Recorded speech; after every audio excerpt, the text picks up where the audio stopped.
Bom dia a todos vocês que estão chegando aqui com a gente. Vamos lá, segundo dia. Nós estamos aqui muito animados aqui no estúdio, né? Não só a Ademar e eu, mas toda a equipe aqui técnica, o pessoal também nas redes sociais, está todo mundo animado para saber o que vem por aí. Bom, e só para começar o dia, né? Para a gente começar o dia bem, nós vamos receber aquela que é uma referência nacional. Eu fiquei pensando aqui como vou apresentá-la e cheguei a uma conclusão, apenas falando o teu nome, querida Guiomar Nano de Mello, seja muito bem-vinda.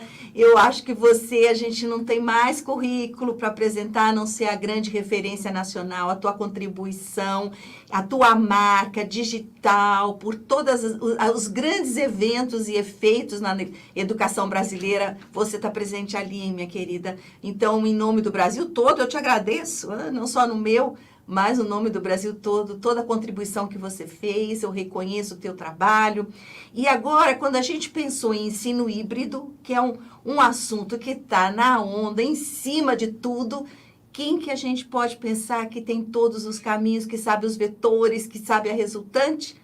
A Guiomar, professora Guiomar. Querida, seja muito bem-vinda na FENEP. Muito obrigada por ter aceito o convite. Com você, a palavra.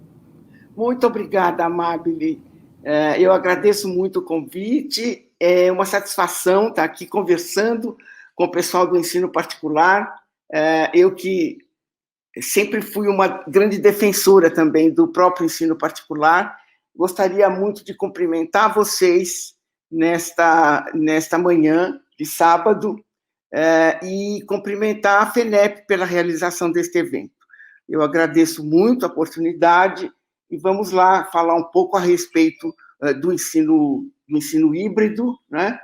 Para que a gente possa falar um pouquinho do momento atual que nós estamos vivendo. Todos nós realmente estamos passando por essa etapa muito, muito, de um lado problemática, do outro lado muito desafiadora, não é? Do Brasil e principalmente da educação brasileira, e realmente acabamos fazendo um ensino remoto, né? Presencial, muitas vezes mais remoto, no sentido de não ter a criança, o aluno na face a face, até por falta de opção, né? Fomos mais ou menos levados a isso. Acho que a escola sempre teve uma atitude ambígua em relação às novas tecnologias, de um lado, entendendo o seu papel importante, mas do outro apresentando uma série de argumentos, de defesas, etc.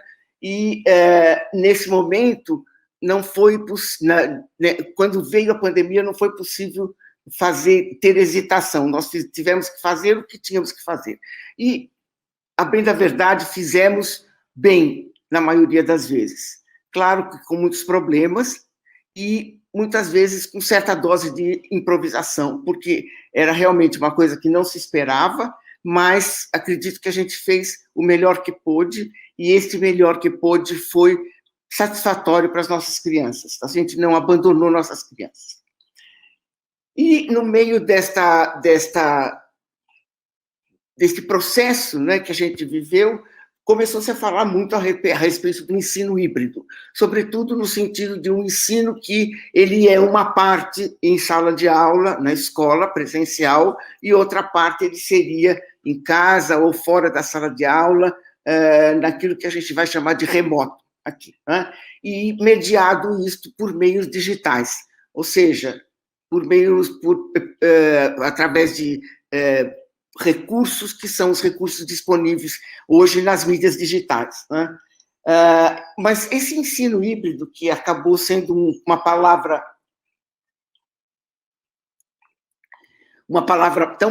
tão dita e muito pouco explicada, afinal de contas, o que é isso, né? Eu acho que seria importante a gente começar uma reflexão maior a respeito disso. Na verdade, todo ensino, gente, ele é híbrido. O ato de aprender, eventualmente, pode ser solitário. As pessoas podem aprender sozinhas, sem nenhuma interação.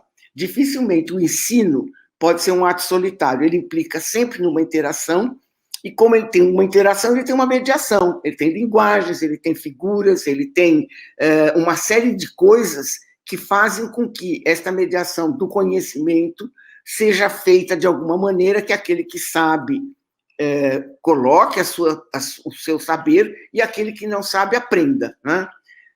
Isso existe 1 milhão de formas de fazer isso, mas todo ensino é híbrido, né? Neste sentido.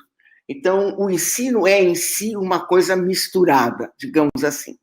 E desde que a gente lembra, por exemplo, nos estudos de história, que os egípcios iam para a escola com umas tabuazinhas de cimento, com coisas para raspar na tábua de cimento, e os tais hieróglifos, já era um ensino que tinha um certo meio. Esse meio era essa tábua.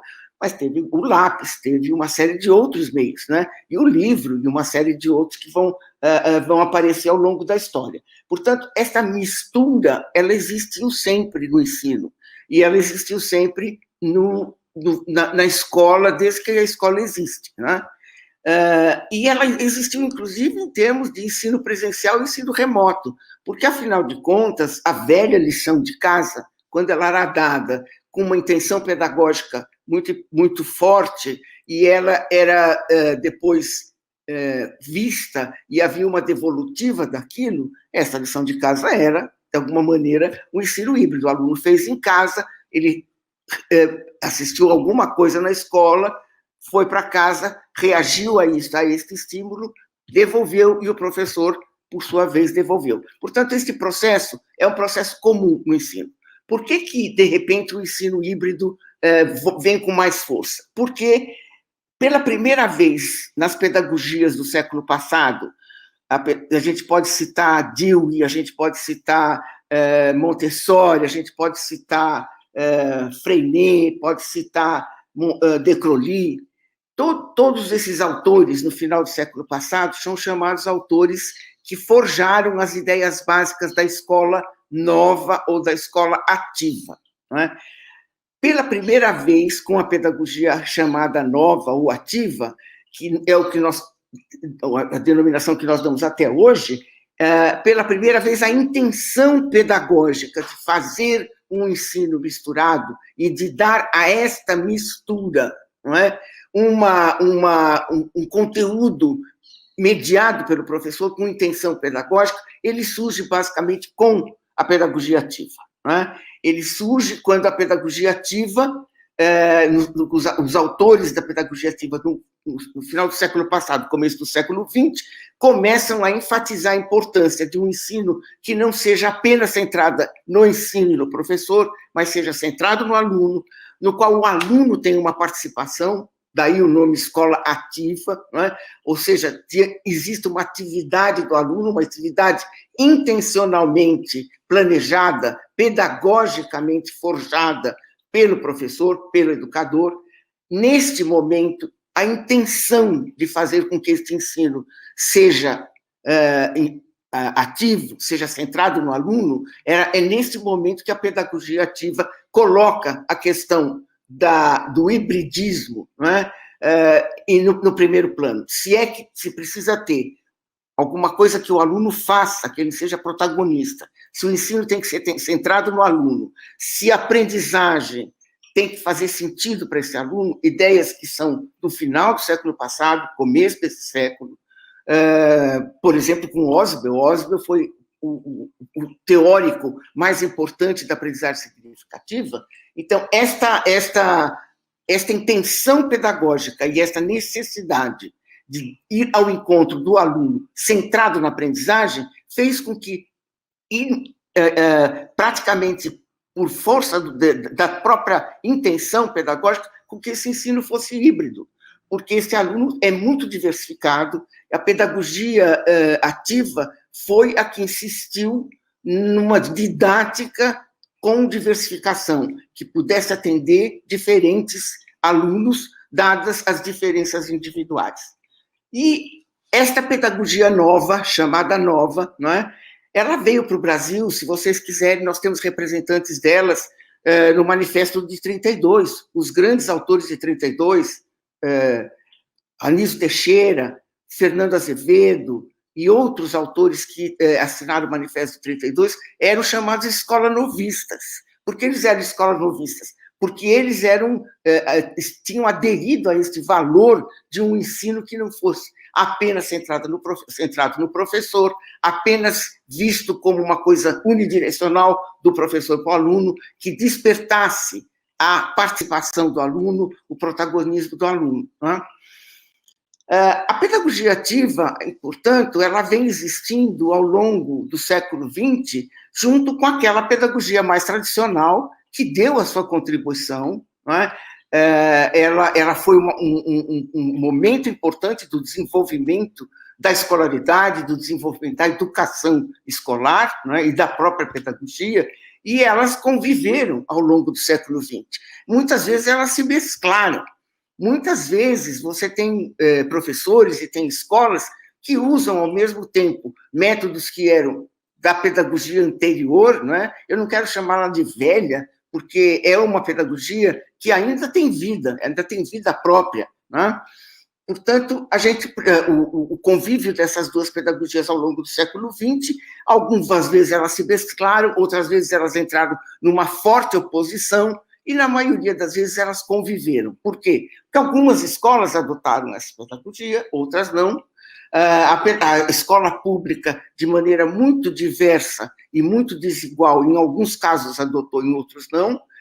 Não sei se vocês lembram, mas quando você tinha uma escola diferenciada no ensino público, você, em geral, chamava essa escola de experimental. Experimental por quê? Porque era uma coisa nova e estava se fazendo uma experiência. Então, de repente, por que todo mundo está falando de pedagogia ativa agora? Né? E é comum na nossa área que, muitas vezes, uma pessoa que não é da área, não viveu, ou pelo menos não conhece a história que a gente viveu, pense que isso é uma coisa nova, que está inventando alguma coisa nova a partir da introdução da tecnologia. Não é verdade. Né? Os princípios da pedagogia ativa estão postos há bastante tempo. Ela nunca teve um recurso, um meio ou uma tecnologia que pudesse fazer com que ela tivesse escala, que ela atingisse um número muito grande de alunos e que as suas estratégias tivessem significado para os alunos. Não é? Isto é que tem sido, este foi o grande empecilho, digamos assim, da adoção desta pedagogia nova, além do choque de valores que ela tinha realmente com uma visão mais tradicional da educação. O que nós temos de novo, então, hoje? Quer dizer, qual é a grande novidade que a gente tem? Não é a pedagogia nova, ativa, não é o fato de que a gente tem condições de fazer com que o aluno participe. Ao contrário, nós temos hoje condições de fazer com que este aluno seja mais passivo até, se a gente pensar num ensino à distância, no ensino online, totalmente expositivo. Digamos que a gente quisesse reproduzir, não é, o que nós fazemos em sala de aula muitas vezes, com o que a pedagogia ativa, o que a tecnologia permite. Nós poderíamos dar grandes aulas expositivas pelos meios digitais. Não é disto que se trata. A pedagogia ativa com tecnologia, como nós temos hoje, ou como nós temos que aprender a fazer hoje, ela é a ideia da pedagogia ativa, a ideia da escola nova, turbinada por uma instrumentação tecnológica que permite uma grande escala, permite atingir um número muito maior de alunos e permite utilizar recursos que são muito mais engajadores, são muito mais motivadores dos alunos, certo? E esses recursos que são mais motivadores dos alunos são permitidos hoje para a gente por meio dos recursos digitais. Né? Não só o vídeo, não só a imagem, como a possibilidade de desenhar roteiros de aprendizagem, sequências, trilhas, atividades, visitas, o que mais a gente poderia dizer? Interação com os colegas, interação com os professores, que antes era muito restrito. Por quê? Porque esse tipo de pedagogia exigia um tipo de trabalho para o qual os recursos disponíveis eram quase que sempre presenciais, né? E isso fazia com que dificilmente a gente conseguisse dar escala, aumentar o número de pessoas e o número de professores trabalhando nesse livro.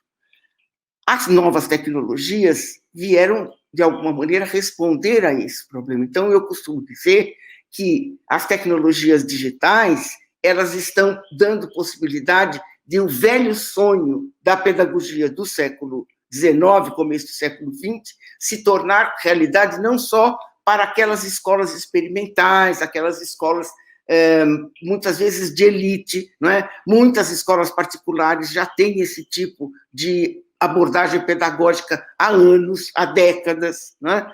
Hoje é possível fazer com que esta abordagem seja multiplicada e seja muito mais engajadora. Por quê? E aí tem uma diferença importantíssima na tecnologia. É a primeira vez que nós estamos usando uma tecnologia a qual os nossos alunos já têm acesso há muito tempo. E isto vai fazer uma enorme diferença. Os nossos alunos, muitas vezes, tinham acesso aos livros, mas o livro-texto, o livro de trabalho do professor, era uma ferramenta nova para o aluno. Quem apresentava essa ferramenta para o aluno era o mestre, era o professor, era a escola, não é? Hoje, com a pedagogia digital, nós temos um aluno que pode ser que ele domine a ferramenta até mais do que o professor. Então, eu não preciso mais introduzir o meu aluno numa tecnologia. Ele já está envolto nela, ele está embebido nela, mesmo nos níveis socioeconômicos mais desfavorecidos, por meio, por exemplo, dos telefones móveis e da televisão, não é? Então, você já tem este aluno, digamos assim, socializado culturalmente, dominando uma ferramenta que nem sempre o professor domina inteiramente. Então, veja que é uma situação absolutamente inédita do ponto de vista educacional, mas é muito importante a gente entender isto, né? Que as novas tecnologias, os nossos alunos nasceram na idade digital. Eles são digitais por nascimento, né? O meio digital está mais ou menos no seu DNA, digamos assim, não no seu DNA fisiológico, mas pelo menos no seu DNA cultural e intelectual, porque eles foram já socializados desde muito jovens nesses meios, não é? E nós estamos trazendo esses meios para usá-los pedagogicamente, didaticamente, sem precisar necessariamente que este aluno seja socializado nessa nova tecnologia. Isto faz uma diferença muito grande do ponto de vista da interação pedagógica em sala de aula, seja ela presencial, seja ela remota. E a segunda grande diferença que faz, e que isso é extremamente importante, é que, pela primeira vez, nós temos uma tecnologia, um ferramental para ensinar, que ele abala a própria maneira como o conhecimento é construído, não é? O livro é o conhecimento existente, socialmente produzido, que foi selecionado para entrar dentro desse livro.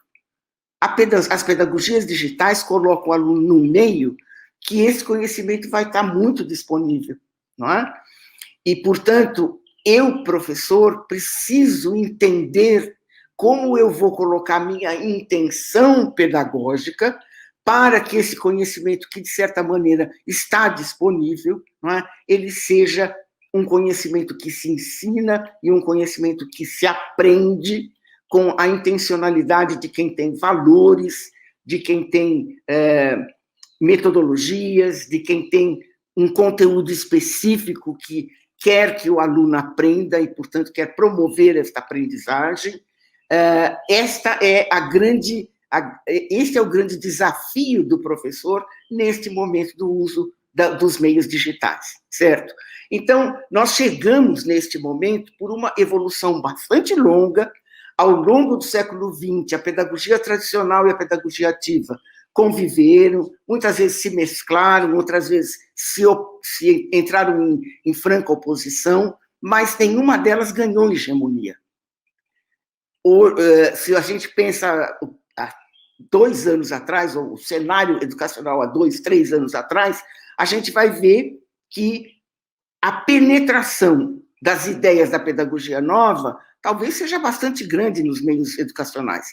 A prática de uma pedagogia, de fato, centrada no aluno, com a atividade do aluno e com intenção pedagógica dessa atividade, essa é uma coisa que é a tecnologia que vai nos levar a fazer isso, não é?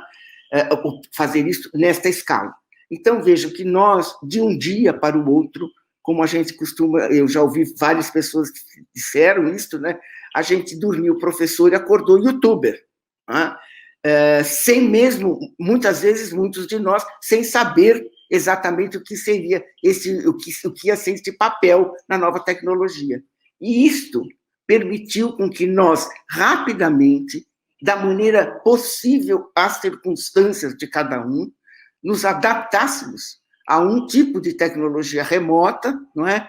E fizéssemos com que essa tecnologia remota mediasse a nossa interação com os nossos alunos, mantendo o quê? Mantendo a nossa intenção pedagógica. Qual era a nossa intenção pedagógica? Os nossos objetivos e os nossos princípios de aprendizagem, as competências que a gente achava que, antes da pandemia, neste ano de 2020, este aluno deste ano, desta série, deveria aprender. Essa era a nossa intencionalidade, né? A nossa intencionalidade ganhou, portanto, um outro meio, em alguns casos, com muito sucesso, em outros casos, com não tanto sucesso, e muitas vezes, em alguns casos, sobretudo, nos lugares mais desfavorecidos, num país tão desigual como é o Brasil, com uma grande dificuldade por falta de acesso desse aluno aos meios digitais, né? Um acesso que, obviamente, está generalizado bastante. Este aluno que a gente diz que não tem acesso aos meios digitais, ele não tem, a propriedade para poder usar este meio digital, mas ele é um aluno da era digital, não é? Ele não vai se assustar, nem vai resistir no uso dessa tecnologia, como poderia resistir em outro momento, tá certo? Então, nós temos esta mudança grande, é uma tecnologia que não somos nós que apresentamos para os nossos alunos, talvez pela primeira vez na história, os educadores estão com meios na mão que não são meios que eles criaram e vão apresentar para os alunos, são meios que os alunos já conheciam, direto ou indiretamente, alguns mais, outros menos, mas eles já eram familiares com isso, né? Todo mundo que usa um celular e que sabe ver a imagem no celular, esta pessoa é digital. Se ela nasceu assim, ela é uma pessoa digital no seu DNA cultural e educacional. Eu sou digital por força das circunstâncias, né? Eu aprendi isso, mas meus netos, os filhos de vocês e os alunos de vocês, eles são digitais porque nasceram nesta era, né? Então, esta é a grande mudança que tem no uso da tecnologia, o ensino híbrido, que comumente é entendido como um ensino que acontece uma parte face a face. Eu uso mais face a face do que presencial. Acontece uma parte face a face e a outra parte remota, nos dois casos, presencial. Um é presencial físico, o outro é presencial remoto, mas ele continuou sendo presencial, certo? Este ensino que usa essa tecnologia e que, além do presencial, pode dar ao aluno outras atividades que ele pode desenvolver sozinho, não é? E que ele pode aprender sozinho, muito melhor do que a lição de casa. A nova tecnologia não é chata, como os alunos muitas vezes dizem, eles não resistem. Hoje em dia, imaginem, se no futuro, se nesse momento, a mãe precisa chamar o aluno para entrar na tela. Como você tinha que dizer, hora de fazer a lição de casa, vamos fazer o dever de casa. Era a mesma coisa, mas hoje o aluno já sabe, ele ao contrário, ele quer entrar. Né? Hoje a preocupação dos pais é manter o aluno, manter os filhos algum tempo fora da tela. Né? Mas tem uma outra mudança importante nisso. Ao longo do seu desenvolvimento, as pedagogias ativas trouxeram um conjunto de valores que eram delas, e, na verdade, são valores de todos os educadores, a formação integral, o cuidado não só com a parte intelectual, mas com a parte emocional e social dos alunos, também isso sempre esteve presente nas pedagogias de um modo geral e nas ativas em particular. Mas acontece que o mundo mudou, junto com esta penetração das novas tecnologias, com pandemia ou sem pandemia. O mundo é outro, né? Ele é outro antes da pandemia e depois ele será ainda mais outro, que nós ainda não sabemos bem qual é, não é? E dentro deste novo contexto mundial da sociedade do conhecimento, que foi viabilizada exatamente pela mesma tecnologia que a gente está agora discutindo seu uso pedagógico, a sociedade do conhecimento, a globalização, os problemas que esta sociedade vem enfrentando e os grandes potenciais que essa sociedade, que essas tecnologias têm, não é? Que este mundo tem de promover mais riqueza, mais produtividade, mais felicidade, mais bem-estar, também, por outro lado, tem uma ameaça de conflitos e uma série de coisas, enfim. Este mundo se tornou um mundo muito mais complexo, não é? Muito mais instável, digamos que ele é um mundo, inclusive, um pouco volátil, porque um mundo onde a verdade tem outras formas de ser checada, ela pode ser fake, como nós costumamos dizer, né? A informação pode não ser verdadeira, então é volátil nesse sentido.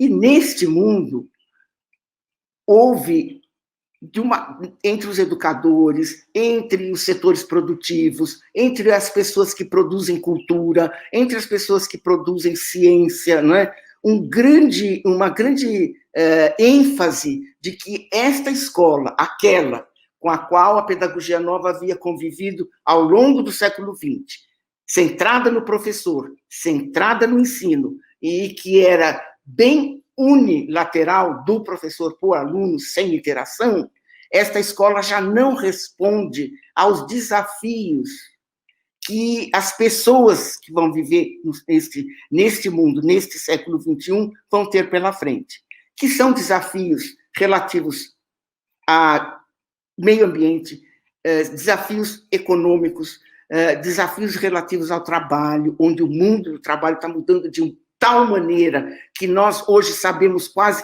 com certeza que as profissões que os alunos de vocês, os nossos alunos que estão na escola hoje, vão exercer, uma parte delas nem existe ainda, elas vão surgir, porque o mundo do trabalho está sendo mudado muito, e isto faz com que o emprego e o trabalho também mudem, não é?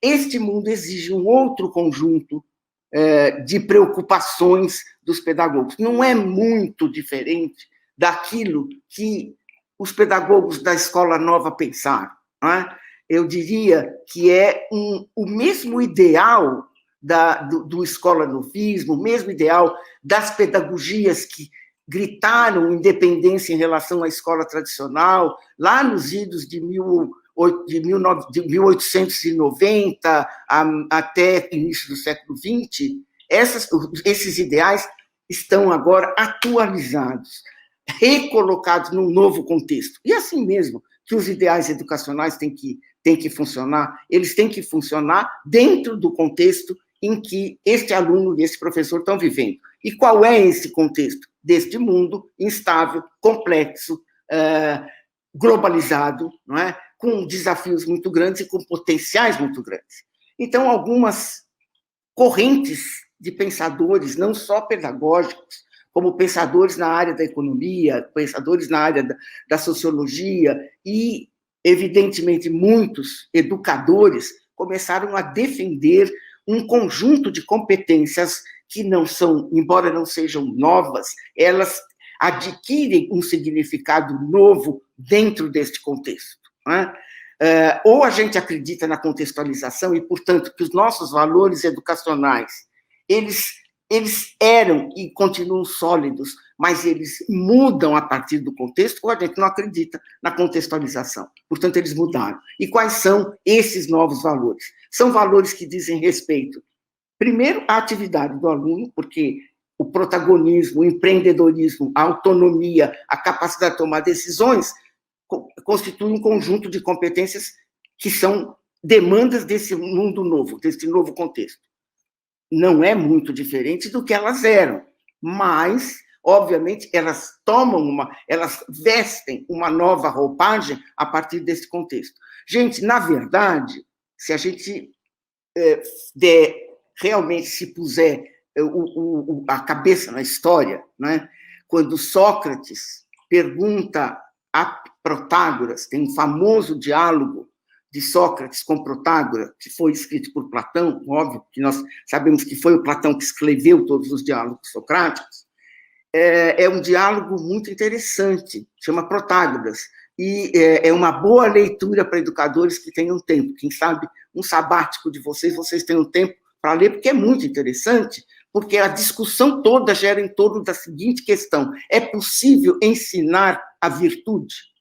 É possível ensinar uma pessoa a ter autocontrole? É possível ensinar uma pessoa a trabalhar junto com os outros? Essa era a pergunta que o Sócrates fazia para o Protágoras.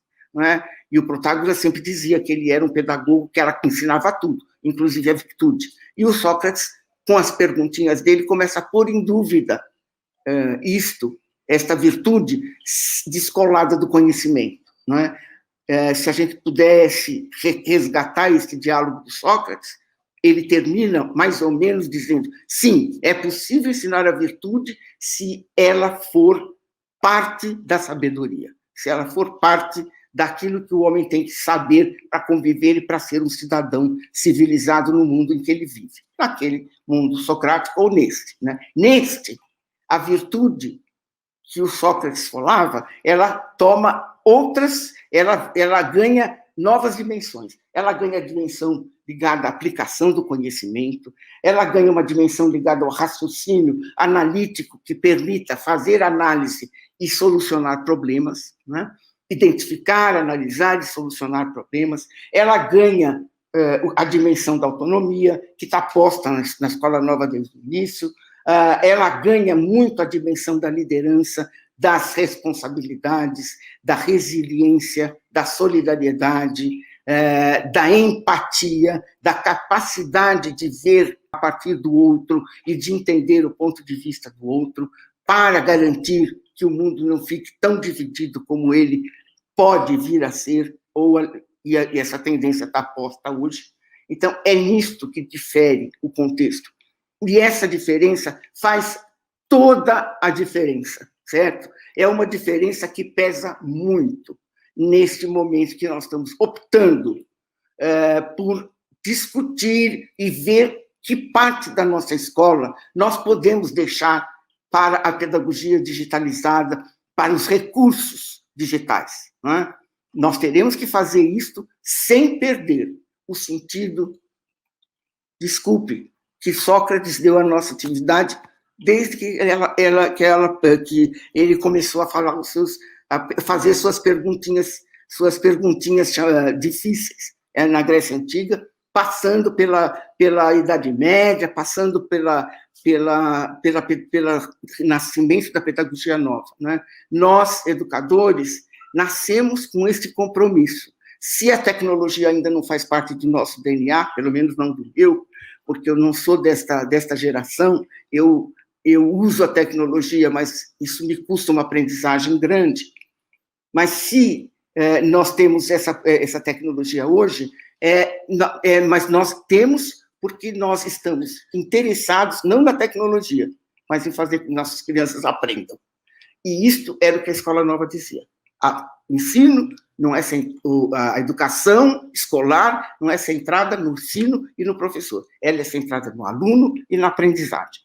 A tecnologia, gente, permite a nós colocar este princípio em prática de uma maneira mais prazerosa, mais dinâmica, mais interativa e, sobretudo, com mais gente, não é? Hoje eu tenho, pela pedagogia digital, pelos recursos digitalizados, possibilidade de tomar o trabalho de um professor que vai ter que aprender a fazer desenhos, web designs, como a gente chama, ou pelo menos usar e trabalhar com um web designer para transformar o conteúdo do ensino num conjunto de recursos que permitam o desenvolvimento dessas competências, mas eu posso ter este professor potencializado para uma classe enorme de alunos, não precisa mais ser 30, pode ser 100, pode ser 200, não é? Com o recurso digital. E depois eu terei que ter os momentos em que esse aluno vai interagir com o seu professor. Nós caímos, portanto,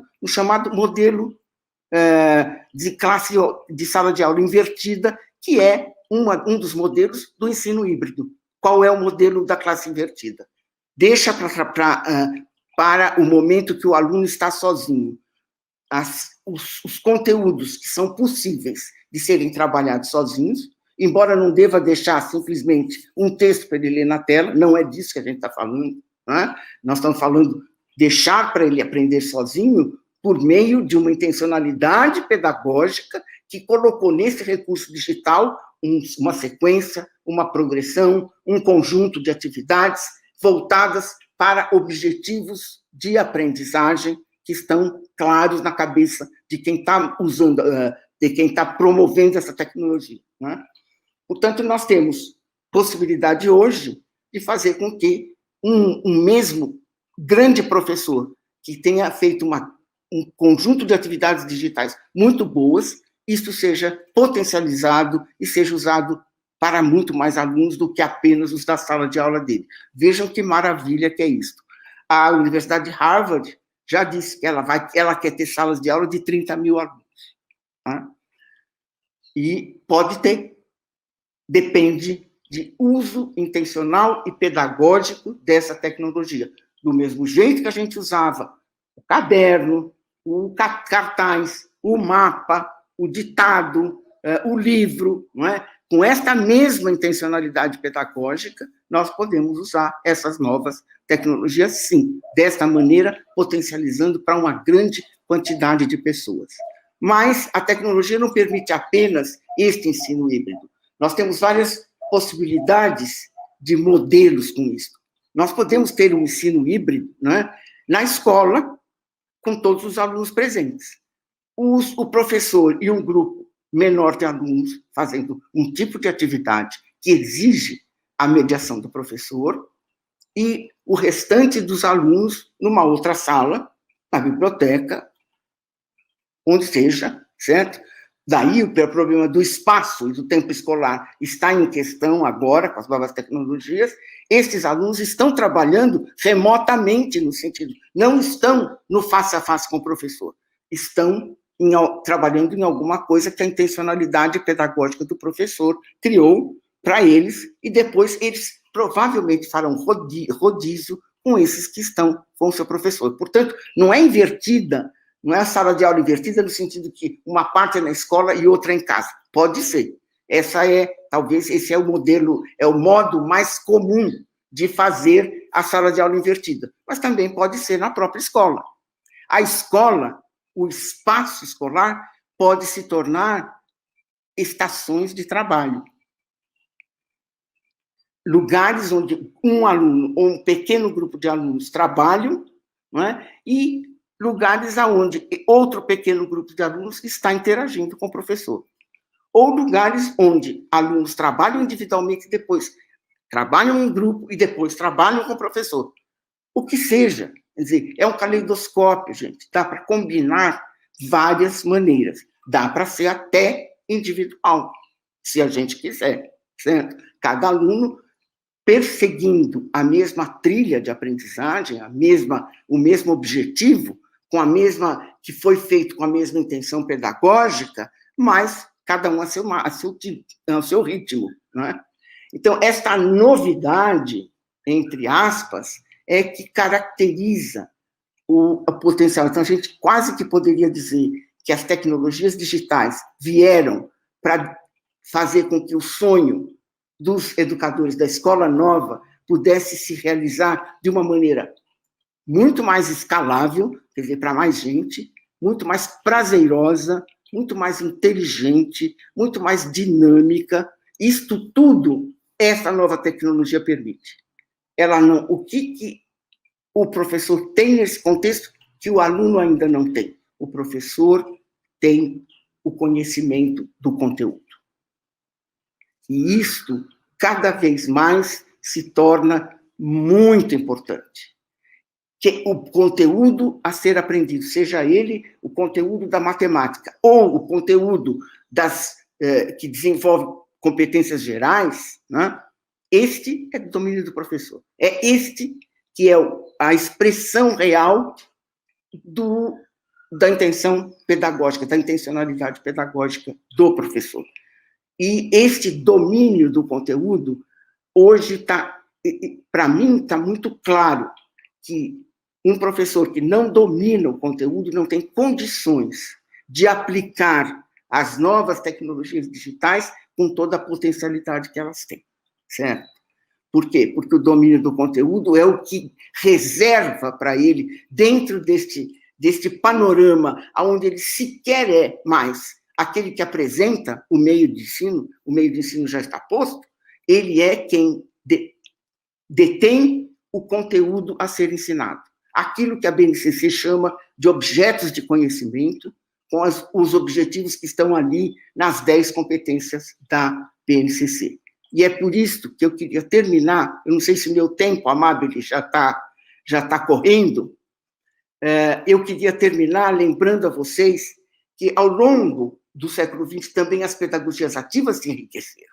Elas se enriqueceram com a psicologia cognitiva de Piaget e Vygotsky, elas se enriqueceram com a neurociência, certo? Elas ganharam um corpo teórico mais sólido nesse sentido, né? Mas, acima de tudo, a pedagogia ativa teve que rever o seu posicionamento frente ao conteúdo. Né? E eu chamo aqui, para ajudar a gente, as ideias de Schumann. Tá? Quer dizer, o que Schumann basicamente diz, eu não vou falar tudo a respeito de Schumann, porque, é óbvio, é um mundo, mas eu vou reter do Schumann esta liçãozinha pequena que ele nos dá, que faz toda a diferença, aquele que sabe faz, aquele que compreende ensina. Nesta frase do Schumann está posta a questão do conteúdo. Quem é aquele que compreende? É aquele que não só domina o conteúdo, como aquele que entende como é que esse conteúdo é aprendido e como é que esse conteúdo tem que ser ensinado. Então, ele tem um conhecimento pedagógico do conteúdo. Esta sigla, né, e que faz sentido em inglês, em português ela não existe, que é o conhecimento pedagógico do conteúdo, ele tem uma sigla em inglês que nem tem sentido da gente repetir aqui, mas o conceito é esse, certo? O professor que domina não só o conteúdo, mas que domina o meio para ensinar esse conteúdo. Portanto, domina a tecnologia, sim, mas a tecnologia para ensinar este conteúdo, com este objetivo, com este alvo de aprendizagem, que é o que se enriqueceu muito mais, agora, recentemente, conhecido como o conhecimento tecnológico e pedagógico do conteúdo. O conhecimento do conteúdo, conhecimento pedagógico do conteúdo, apesar do nome poder indicar alguma outra coisa, não é um problema de pedagogo. Né? Sou pedagoga e tenho bastante orgulho disso, eu acho que a gente tem que defender a pedagogia como área de trabalho, porque ela é da maior relevância, mas o conhecimento pedagógico do conteúdo é a didática do especialista neste conteúdo. Por quê? Porque ninguém aprende física e história do mesmo jeito. E ninguém aprende língua portuguesa do mesmo jeito que aprende sociologia. Né? Existe um processo cognitivo para aprender os diferentes conteúdos que tem a ver com a natureza desse conteúdo, que é a natureza epistemológica desse conteúdo. Desculpe a palavra, mas quer dizer epistemo, no sentido de conhecimento, quer dizer, qual é a estrutura de conhecimento que eu estou trabalhando. Né? Então, é a didática do que domina a física, é a didática daquele que domina a língua portuguesa. Eu não posso me fiar no pedagogo para fazer isso, porque o pedagogo é um especialista na educação, não é um especialista na didática de conteúdos específicos. Tá? Portanto, eu tenho que resgatar a importância do domínio do conteúdo, porque é o domínio do conteúdo, o território por excelência que eu vou praticar a intencionalidade pedagógica, porque os meios já são mais, quase que muitas vezes dominados pelos alunos, portanto, a tecnologia está aí, né? Eu preciso pôr essa tecnologia a serviço da minha intenção pedagógica. E este é o grande desafio que o ensino híbrido está colocando para todos nós, né? Nesse sentido, com todos os seus modelos, que pode ser várias estações de trabalho com grupos ou não, né? Que pode ser uma parte na escola, outra parte em casa, mas também pode ser na escola concomitante, o professor numa sala e os alunos fazendo trabalho com tecnologia por ensino remoto em outro lugar, e, enfim, que pode ter várias combinações e vários arranjos, né? Mas que não abre mão deste domínio, deste território, que é o território do professor. Ou seja, aquilo que nós decidimos que o aluno deve aprender. Nós decidimos isso na BNCC, nós decidimos isso nos currículos, nós decidimos isso no projeto pedagógico das nossas escolas, e nós decidimos isso em cada aula, no plano de ensino, na sequência didática. Nós ali estamos decidindo, exercendo a nossa intenção pedagógica. E a tecnologia vai nos servir nesse sentido. Se nós não pudermos ter o domínio deste conteúdo, nós não poderemos ter o domínio também da tecnologia, porque ela sozinha não vai resolver o problema. Ela sozinha perde esta parte que é preciosa, que é o território do conteúdo, que é o território do professor. Eu acho que nós, ao longo desses meses, vivemos essa situação de modo, às vezes, até dramáticos, não é? Nós não podemos perder essa experiência. Essa experiência terá que ser analisada, avaliada, ajustada, né, e incorporada na nossa prática pedagógica, na gestão e na sala de aula, e eu espero que o positivo de tudo isso, que é nós termos, de alguma maneira, tido que manejar essa tecnologia e nos familiarizarmos com ela, alguns já eram, outros não, mas eu espero que esta situação tenha levado à reflexão da importância que a nova tecnologia vai representar, do potencial que ela tem, da capacidade que ela tem para a formação deste aluno do século XXI e da capacidade que ela tem de melhorar a qualidade daquilo que nós entregamos para os nossos alunos e para as famílias dos nossos alunos. Eu desejo todo sucesso, espero que tenha sido produtiva essa jornada. Muito obrigada, Amabile. Guilmar, se nós estivéssemos num auditório presencial, estaríamos, então, te aplaudindo em pé, como foi da última vez que você esteve conosco. O Conselho Pedagógico da Federação está aqui no Zap, te mandando um abraço, agradecendo pela aula, admirando o seu trabalho. E estão me dizendo aqui que vão ouvir mais de uma vez a sua palestra, e eu também vou. Aprendi muito, muito. O momento é muito importante para que a gente consiga definir o ensino híbrido, as nossas práticas, como é que nós vamos fazer a partir de agora, e você conseguiu nos colocar a nossa cabeça em ordem, né? Muito legal, muito bom. Eu espero, os tempos são difíceis, né? Nem sempre a cabeça da gente está em ordem. Eu espero que eu tenha ajudado. É verdade. Mas você ajudou. Ajudou sim, eu tenho aqui uma lista de gente me falando sobre isso. Sem contar também a minha própria experiência, né? Que também, para mim, também ajudou muito. Se quiser me mandar algumas questões, eu posso responder para você depois por e-mail. Não, acho que nós temos um tempinho. Eu estava olhando aqui as perguntas do chat e elas tangenciaram por duas vertentes. E eu vou, então, deixar como grande tema e você desenvolve como você achar melhor, né? A grande angústia é a pergunta: a criança da educação infantil aprende dessa forma? Quer dizer, podemos usar a mídia, ela é favorável à aprendizagem da criança da educação infantil?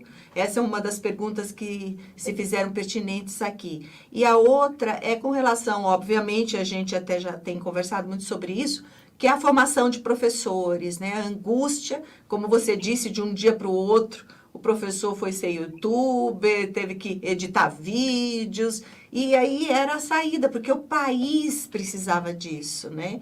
Eu meio que faço uma analogia desse momento com um país em guerra. Quando precisa, a gente tem que fazer, né? A gente tem que ir para a rua, a gente tem que fazer. E o professor tem essa vocação, tem esse amor pela educação. E ele fez, transformou a sua sala. Na minha escola, por exemplo, as professoras da educação infantil fizeram verdadeiros cenários, eram estúdios. Então, os professores vão mesmo à luta, mas eles se ressentem de uma formação, de uma capacitação para esse novo rumo. Porque a pandemia pegou a escola que estava lá no século XX, enraizada, não querendo sair de lá, e colocou ela no século XXI, um salto quântico. E o professor se ressente um pouco dessa necessidade, dessa capacitação. Então, são essas duas vertentes aqui, as perguntas. Se você puder desenvolver esses dois temas, com certeza, acho que o pessoal vai ficar bem feliz, mais feliz do que já estão demonstrando aqui no Zap. Primeiro de tudo, a educação infantil, que foi o grande desafio. Quer dizer, em todos os lugares, muitas escolas de educação infantil, inclusive, fecharam, o que é lamentável, né? É uma tristeza. Eu sempre digo, cada vez que fecha uma escola, a gente tem que chorar, não é porque é um lugar de aprender a menos. Muitas escolas fecharam porque nós temos na educação infantil, nós tivemos vários problemas. Primeiro, o problema da idade, que realmente exige um tipo mais especializado ainda de conhecimento para trabalhar com essa criança nos meios digitais. Embora, você sabe, Amabile, e todos nós sabemos, porque vemos isso acontecer, crianças de 1 ano e meio, 2 anos já têm manualidade suficiente para mexer nos meios digitais com muita tranquilidade, né? Elas sabem buscar, elas sabem encontrar o que elas querem. É absolutamente incrível a capacidade que essas crianças têm por causa do tamanho delas, da idade delas. Quando comecei a ver isso, eu fiquei absolutamente, assim, sabe, sem palavras, porque eu jamais imaginaria que uma criança tão pequenininha, com aquele dedinho, fosse capaz de buscar no YouTube aquilo que ela quer. Então, é uma contradição isso, porque a escola tem dificuldade de trabalhar pelos meios digitais com essa criança, e esta é a criança digital. Ela nasceu assim. Aliás, eu vi uma vez um comercial, eu estava na Índia, eu vi um comercial, obviamente eu liguei a televisão, mas eu não entendia nada do que se dizia, mas eu entendi o comercial inteiro, porque aparece uma mulher numa sala de parto, né, dando à luz. Todo o processo, dar à luz, fazer força, tirar o bebê, não é? O médico tira o bebê, aí você vê uma mãozinha entrando no bolso do avental do médico e pegando o celular, é o bebê que nasceu pegando o celular. Achei esse comercial muito significativo deste momento, né? Então, qual é a experiência que a gente tem? O que diz algumas evidências? Primeiro, diz que nesta fase de idade, o cérebro tem uma plasticidade imensa. Então, acostumar-se com outros meios de interação não é tanto sacrifício para essa criança. O grande problema é a interação dela com o outro e a interação dela com o adulto, que fica muito prejudicada no ensino, quando a gente usa o ensino à distância, certo? Porque o jogo e uma série de outras coisas, ela já está. Não adianta nem a gente teorizar muito. Quer dizer, está. É um fato, é uma verdade, né? Há experiências muito interessantes, mas, evidentemente, elas são muito isoladas e elas são bastante, digamos assim, experiências mesmo, no sentido de ser em condições muito controladas.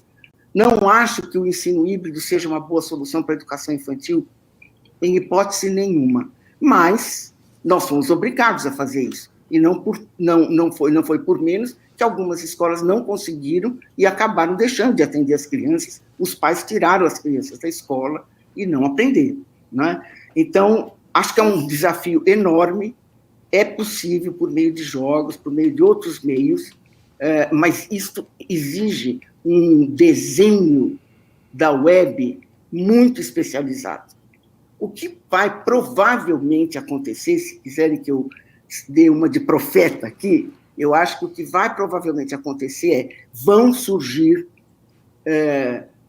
atividades nos meios digitais próprias a determinadas idades da educação infantil, né? Não digo de 1 ano, mas pelo menos a partir de 3, 4 anos, né, da educação infantil, que é quando começa, basicamente quando começa a escolaridade obrigatória, né, com 3, 4, 5, né, depois do 6º ano, com 6 anos já está no ensino fundamental.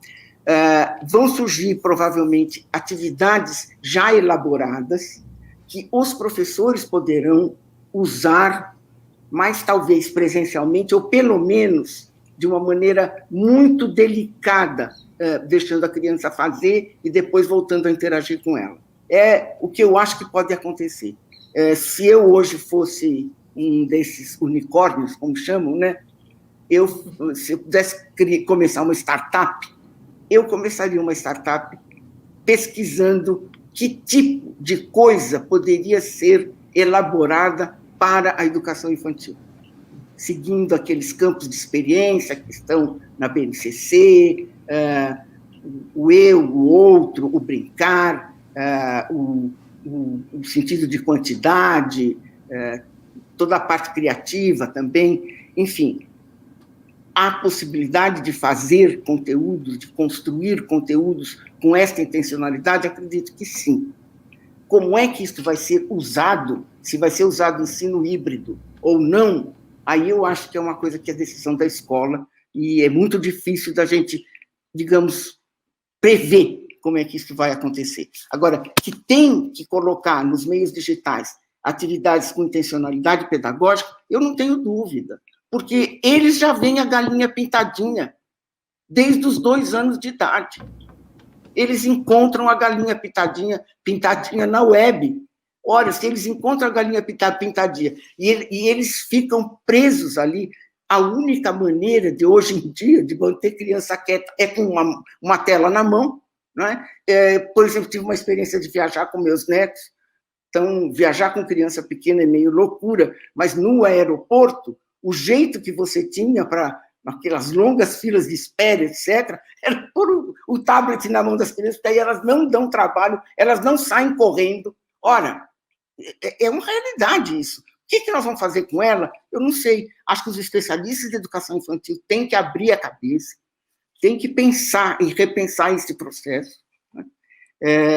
Não é uma coisa fácil, a educação infantil é sempre complicada, mas eu acho que não é impossível, eu diria, né? Até porque, hoje em dia, a gente não deve dizer nada que é impossível.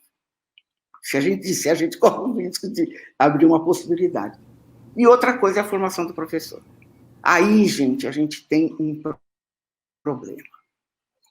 Eu não sei como é que as escolas que estão me assistindo têm trabalhado, mas se a gente olha, por exemplo, eu nem estou falando da formação inicial, que a formação inicial é um problema de normativas.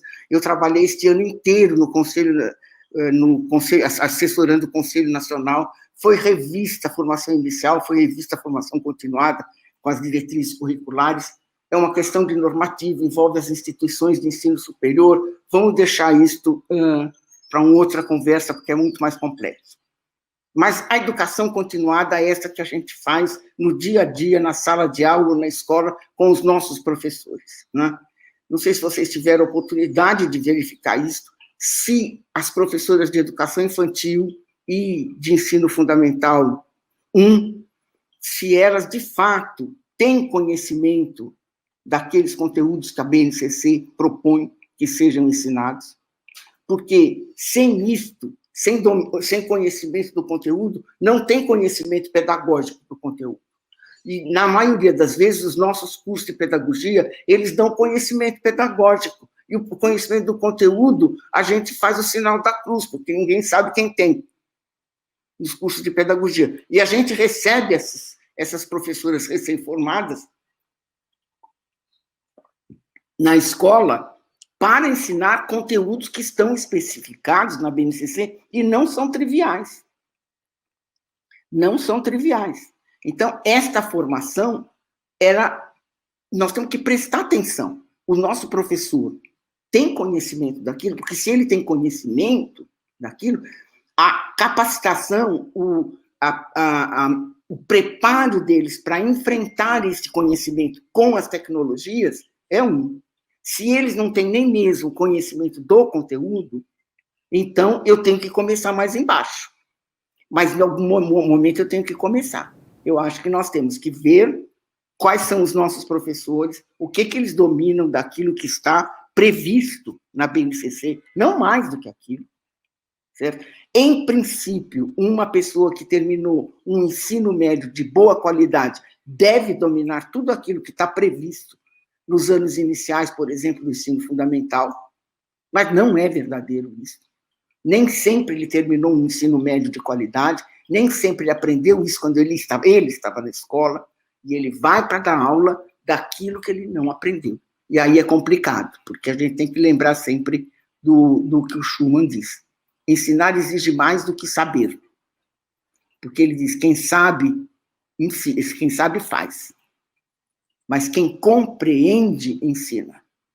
Né? Então, ensinar exige, além de saber matemática, compreender os fundamentos pedagógicos e epistemológicos da matemática, como se ensina e como se aprende. Esse é o problema. Esse é o pulo do gato.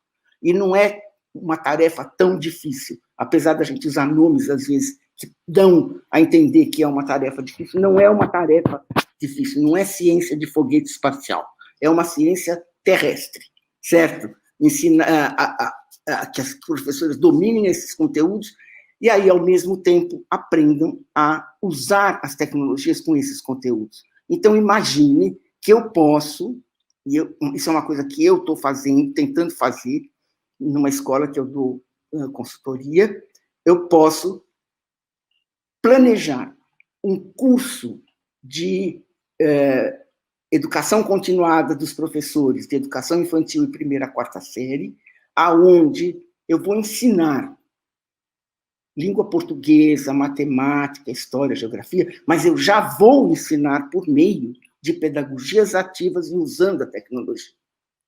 Então, é um enorme potencial essa tecnologia que você pode fazer com que o professor se prepare melhor, mesmo que ele não esteja na escola, em outros horários, nas possibilidades que ele tenha, e que isto sirva de enriquecimento e de fortalecimento da sua força de trabalho, do seu saber, né? Um saber que ele vai estar exercendo na sua escola ou em qualquer outra que ele venha a exercer, ou mesmo numa escola pública, correto? Mas eu preciso fazer com que ele viva em aprender a língua portuguesa por metodologia ativa, aprender matemática por metodologia ativa. E, com isto, ele vai entender como é que ele aprendeu. Não é? Esta é importante, porque este processo de metacognição, todo professor deveria ter. Então, se eu lembro como eu aprendi a história, eu me lembro, eu aprendi história decorando o que estava no livro didático, no livro texto. Não é? Eu não aprendi história buscando um problema. Nunca ninguém me perguntou se era verdade que foi uma calmaria que trouxe Cabral para as costas brasileiras. Nunca ninguém me fez essa pergunta, tão simples quanto esta, certo? Mas eu sei que tem outro jeito de aprender história. E, portanto, tem outro jeito de ensinar história. E é este jeito de ensinar história que a gente precisa garantir. Nós, professor, agora nós temos tecnologia para ensinar o conteúdo, o que o professor tenha conhecimento pedagógico do conteúdo e tecnológico do conteúdo, se ele viver, certo? Se eu puder ter uma experiência digital, onde eu, professora do segundo ano do ensino fundamental, vou estudar ciências, certo? Usando tecnologias digitais, e ao ensinar ciência, ao aprender ciência, vou aprender também espírito de investigação, capacidade de resolver problemas, eu, professora. Porque eu vendo como é que eu aprendi, eu vou poder ensinar melhor o meu aluno. Nossos professores não tiveram essa experiência, gente. Então, é importante que eles tenham, que eles aprendam usando as tecnologias digitais. Cursos de formação ou de educação continuada de professores elaborados com tecnologias digitais que possam até ser um pacote, digamos assim, no bom sentido da palavra, um conjunto de recursos digitais ou escritos ou complementares, etc., vão ser importantes daqui para frente. Né? É o que eu digo. Eu lamento muito que eu não tenho mais idade para começar nenhuma startup, senão eu começaria. Não sei se respondi. Não sei se eu respondi. Eu não sei se eu respondi, mas é um pouco isto. Eu acredito muito na possibilidade de ensinar os professores com as tecnologias. Querida, muito obrigada, viu? Como é bom te ouvir. Como é bom te ouvir. Como nos ajuda. Amabile, você você é uma pessoa muito querida e muito atenciosa. Muito obrigada pelo seu convite. Olha, nós que agradecemos aqui, nós estamos todos aqui extasiados com a tua fala, com a tua direção, sobretudo na educação infantil, tão lúcida, com os professores. Eu quero só colaborar com você. Eu fiz um curso no MIT à distância, há 5 anos atrás. Eles estavam desenvolvendo uma linguagem chamada Scratch para crianças aprenderem programação. Na minha sala de aula tinham 22 mil alunos, em quase todos os lugares do planeta. Nós éramos 5 brasileiros, mas 22 mil alunos. Já naquela época, eu já vi que isso seria uma quebra enorme de paradigma. O professor nos atendia, tudo muito normalmente, e eu descobri que os alunos sabem muito mais Scratch do que eu. Enquanto eu demorei quase 4 horas para colocar uma bandeira do Brasil no Brasil, os meus alunos fizeram isso muito mais rápido quando eu comecei com o Scratch. É o que eu digo, são seres digitais. Estes seres que nós temos na escola são seres digitais, né? E a gente, como você disse, paga um preço alto para aprender. Eu que eu digo, eu pago pelo menos. Querida, um grande abraço a você. Muito obrigada. Que Deus te abençoe nesse dia. Recebe o nosso muito obrigado em nome da comissão organizadora, em nome da direção da FENEP e meu próprio nome também. Um grande abraço. Obrigada, Amado. Fique com Deus. Muito obrigada. Obrigada a todos que me ouviram também. Obrigada. Até logo.